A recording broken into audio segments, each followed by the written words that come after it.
大家好，我是阿胖，今天分享一道冬日暖饮，暖心暖胃，做法简单，营养美味。首先准备适量的馄饨皮，切成菱形。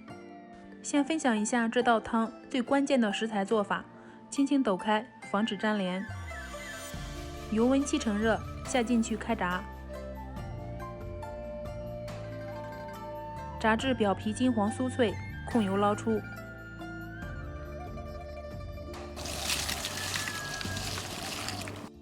整张的馄饨皮不切，直接丢进去炸一炸，就是煎饼果子里面的果子做法，家庭版本的，特别简单。喜欢的话，大家可以试试哦。我们这边里面加的是这种薄脆，有的地方里面加的是油条，还有一种更懒人的做法，就是直接加薯片，炸至金黄之后控油捞出。准备2个西红柿，切成丁备用。油热，下入西红柿，加入1勺盐，可以快速炒出西红柿里面的汁水。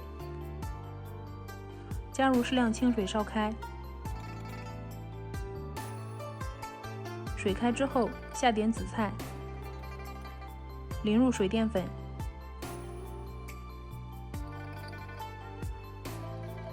快出锅前淋入鸡蛋液。